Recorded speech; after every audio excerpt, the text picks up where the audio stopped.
Bali apat na ilang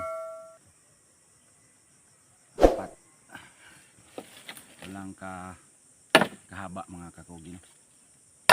Ito lang na magandang kakugi, no? Yan na rakatas o yan na po kadagko sa lahat na nakapanood yan. Simple na paraan para tayo ay makahanap tayo ng kunting pera para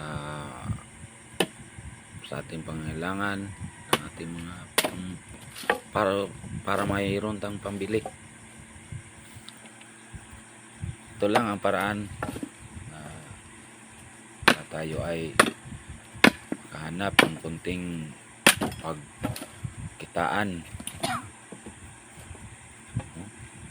kahit na may kapansanan. Isa na lang yung paa natin, pero porsigido gyapon tayo magtrabaho dahil gusto natin na makakita tayo ng pera at may pang bili tayo. Kaya gagawin natin ang lahat kahit gaano kahirap, kahit gaano kadelikado.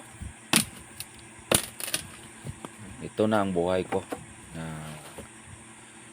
mula ako ay nadisgrasya. Dati ay isa po akong security guard. Ako po ay nagtrabaho sa aming lungsod o aming city of Tagbilaran. Marami na akong napagdaanan na trabaho.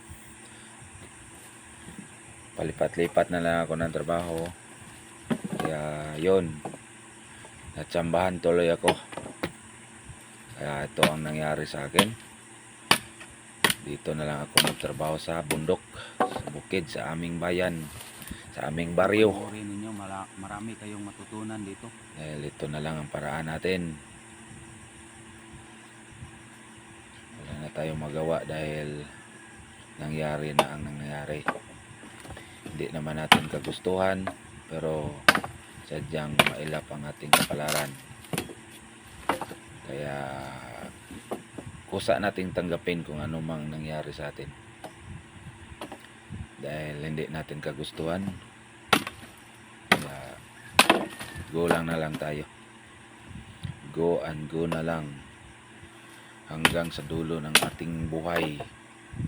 Kambing natin Habang may pag-asa, may buhay. Habang may buhay, may pag-asa. Ganon mga kakugi, no? Hindi tayo dapat malungkot dahil buhay pa tayo at makakilos pa tayo ng maayos. Galing isa na lang yung paa natin. Kaya mahirapan tayo, pero ganon talaga ang buhay. Tapos mga kaugi ating balikan. Hindi man natin gusto, pero nangyari ang nangyari na. Kaya dapat natin tanggapin. Kaya ito, pakikita ko sa inyo kung gaano tayo ka-agresibo, kung gaano tayo ka-diskarte. Hindi hadlang ating kapansanan. Ipakita ko sa inyo kung gaano tayo ka-talented tayong mga Pinoy. Gaano tayo kalakas, gaano tayo ka-sipag. Sana dito sa aking mga content, sana sa aking mga videos or sa aking mga ginawang content ay marami kayong matutunan dito. Marami kayong makuhang aral na mabuti, tulad ng ito, pagsikap. Dahil tulad ng sinabi ko, ay ang kapalaran natin ay hindi natin alam dahil hindi tayo nakasiguro kung anong mangyari sa ating buhay. Tulad na lang sa akin, hindi ko inasahan na darating ako dito na isa na lang ang paa. Kaya masakit man isipin, pero kailangan na nating tanggapin. Kaya kayo dyan, habang may panahon pa, kailangan na ninyo na magdiskarte dahil hindi natin alam kung anong mangyari sa atin. Kailangan natin handa tayo kahit anong laban. Kahit na saan tayo ibato, saan tayo pumunta, alam natin dumiskarte. Tulad ko, kahit saan na lang ako magpunta, madagat, mabundok, mapalayan,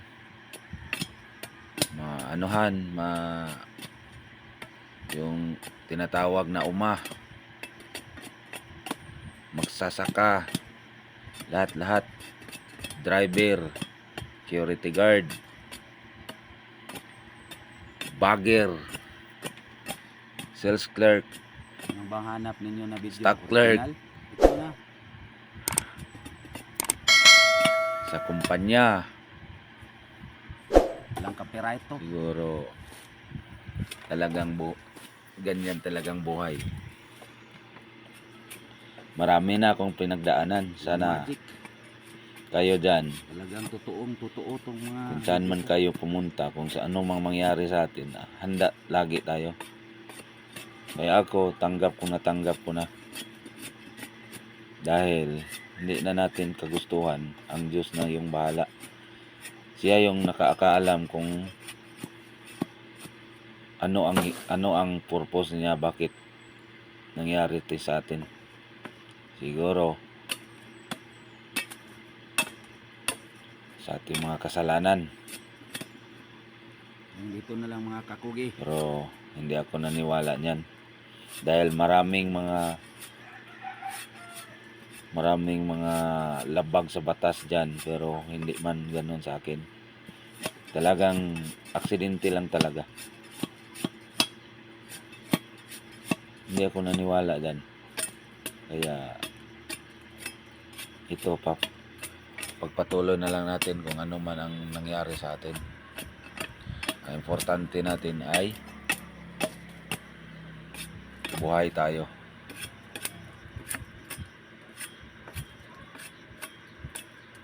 Kahit na in-hotel tayo, kahit isa na lang pa, kahit PWD na tayo, Masyadong balatan. hindi ako nawala ng pag-asa. Para makuha lang yung mga ano.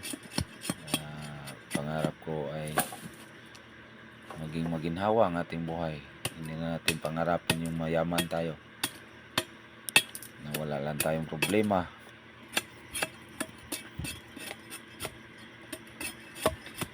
Kaya kayo dyan, sana may matutunan kayo. Hindi biro ang maghanap ng pera dito sa bundok, lalo na sa panguha ng mga panggatong, mga kahoy, ay napakadelikado. Dahil isa na lang paa at nakasaklay, parang mukhang maano tayo sa bangil, ano mangyari sa atin, mga animal, mga may hayop, mga ahas dyan, napakadelikado. Pero ganyan na talaga. Pero sana tingnan nyo ang aking mga videos para marami kayong makita pang mga video sa akin. Marami akong gagawin, marami akong ginagawa, marami akong trabaho dito sa bahay. Hindi lang to pang content, talagang ito ang trabaho ko dito. Sana ho ay alam ninyo na hindi tayo magtrabaho pa rin tayo. Mula na ako ay nadisgrasya, ganito na yung buhay ko. Walang ulam, punta tayo sa dagat paminsan-minsan, at walang ginagawa dito sa bahay, no? Kung isipin mo, napakasakit isipin mo sa iyong buhay, pero ganun talaga.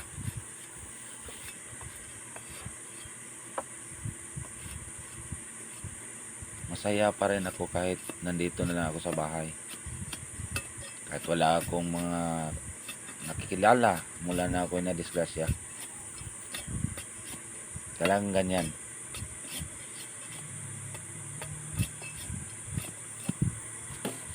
Talagang ganyan ang buhay.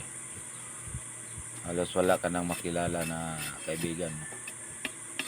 Yun talaga. Pero okay lang, walang problema. Mas mabuti yung wala kang nakakilala na kaibigan. Dahil parang nakakaginawa ka talaga. Buti yung walang kaibigan, talagang sure ka. Hindi na tulad na mayroon kang kaibigan pero sa ending ay wala pala. Ganon kasakit. Mas mabuti nang walang kang kaibigan talaga. Wala kang kakilala.